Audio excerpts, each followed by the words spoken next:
A container ship rammed into Baltimore's iconic Grace Ocean Key Bridge on Tuesday. Headlights of several vehicles could be seen on the bridge as huge spans collapsed into the Patapsco River and the ship caught fire. Over 20 people, we are told, are still reportedly missing after the collapse of the bridge that literally plunged also a construction crew as well as several vehicles into dangerously cold waters at this point. Now, we are told that all the 22 crew members who were on board the container ship that crashed into the bridge were Indians or Indian origin, who alerted the authorities right away about a power issue before the collision. They are said to be safe and secure for now. Meanwhile, President Joe Biden has promised federal government aid to rebuild the collapsed Francis Scott Key Bridge in Baltimore. Indicates that this was a terrible accident.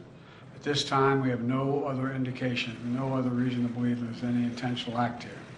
Personnel on board the ship were able to alert the Maryland Department of Transportation that they had lost control of their vessel, as you all know and reported. As a result, local authorities were able to close the bridge to traffic before the bridge was struck, which undoubtedly saved lives. Our prayers are with everyone involved in this terrible accident and all the families, especially those waiting for the news of their loved one right now. We are still investigating what happened, but we are quickly gathering details. The preliminary investigation points to an accident. We haven't seen any credible evidence of a terrorist attack. Our administration is working closely with leaders from all levels of government and society to respond to this crisis, and not but just by addressing the immediate aftermath, but also by building a state that is more resilient and a state that's more safe. That is our pledge, and that's our commitment. In many ways, our work is just beginning to rebuild this bridge and deal with impacts in the meantime, to reopen this port and deal with supply chain impacts in the meantime.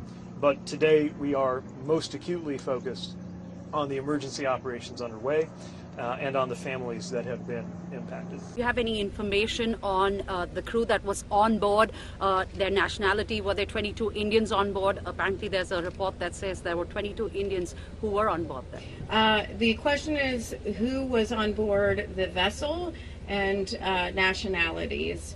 I've heard conflicting information on that as well. We will have to get back to you on that.